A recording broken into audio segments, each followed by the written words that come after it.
Hello friends, आपका बहुत बहुत स्वागत है मेरे चैनल दिलसान टॉक्स में। उत्तर प्रदेश में रेडियो संवर्ग में 3 तरह के पदों पर लगभग 2500 पदों पर मतलब 2430 पदों पर भर्ती की जानी है, जिसके लिए परीक्षा करा ली गई है, आंसर की जारी कर दी गई है। लेकिन अब जारी होगी कट ऑफ जारी होगी, जिससे डीवीपीएसटी तथा फिजिकल कराया जा सके।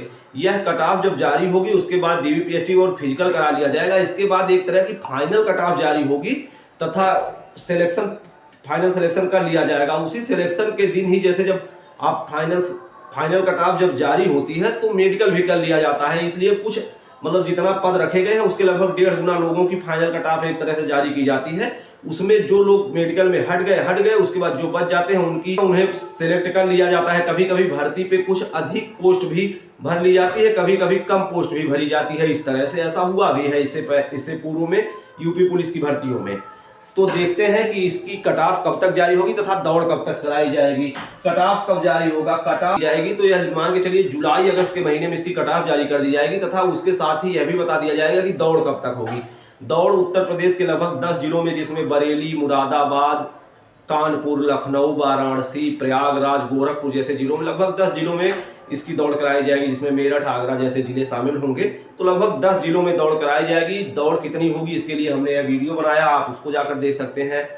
तो दौड़ कब होगी, तो इसकी दौड़ मान के चलिए कि लगभग अभी जुलाई अगस्त में दौड़ होगी नहीं, क्योंकि जब तक बरसात का सीजन रहेगा दौड़ तो पक्का नहीं कराई जाएगी। कोई कुछ भी कह रहा हो कि यह भर्ती पहले से चली आ रही है तो दौड़ किसी भी दिन करा ली जाएगी, ऐसा नहीं है। दौड़ जब होगी तो ये मान के चलिए सितंबर के शुरुआत में इसकी दौड़ कराई जा सकती है, जो लगभग 10 सेंटरों पर होगी। तो आप दौड़ते रहिए, और क्योंकि इसमें जो 50% का मामला रखा गया है कि जिनके 50% जो एग्जाम में 4 सेगमेंट पूछा गया था उसमें सब में 50% लाना अनिवार्य है। तो यह मान के चलिए एससी और एसटी कैटेगरी में जिन भी कैंडिडेट के 50% से ऊपर हों वह अभी फिजिकल की तैयारी हल्की फुल्की करती रहे, क्योंकि 28 मिनट में पुरुषों की तथा 16 मिनट में महिलाओं की दौड़ कराई जानी है। दौड़ में बहुत लोग फेल होते हैं, हालांकि दौड़ इतनी हार्ड इसमें नहीं है, लेकिन फिर भी दौड़ में लोग फेल होते ही हैं।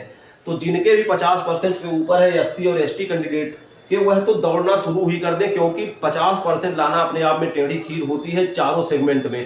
क्योंकि कोई जीएस में सही होता है तो मैथ और रीजनिंग में नहीं, कोई रीजनिंग में सही होता है तो जीएस में सही नहीं होता। तो 50% वाले बच्चे जो भी वीडियो देख रहे हो, जिनके भी 50% अधिक हो एससी एसटी कैटेगरी में, वह तो दौड़ना शुरू ही कर दें। फिर कितने गुना लोगों को पास किया जाएगा लगभग 4 गुना लोगों को। 2500 वैकेंसी है तो लगभग 10,000 लोगों को पास किया जाएगा दौड़ करवाने के लिए, फिजिकल करवाने के लिए लगभग 4 गुना, यानी 10,000 लोगों को लगभग पास करवाया जाएगा। पहले होगी डीवी मतलब डॉक्यूमेंट वेरिफिकेशन की, मतलब जो डॉक्यूमेंट मांगे गए थे आपके पास सभी मौजूद है या नहीं।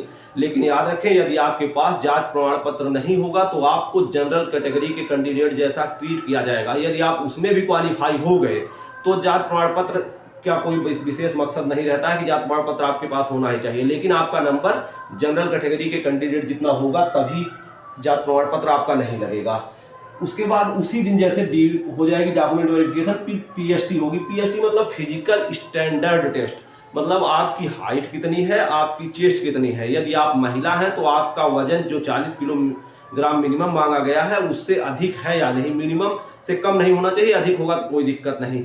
इसमें पुरुषों में सीना माप लिया जाएगा, यह होगा पीएसटी, और उसी दिन दौड़ लगभग करवा ली जाएगी। जैसे अभी आपका डीवीपीएसटी हो रहा है, उसके लगभग 1 घंटे बाद आपकी दौड़ करवा ली जाएगी। तो चूंकि यह बहुत बड़ी भर्ती तो है नहीं, 10,000 लोगों की लगभग दौड़ कराई जाएगी, तो दौड़ करवाने में बहुत समय नहीं लगेगा।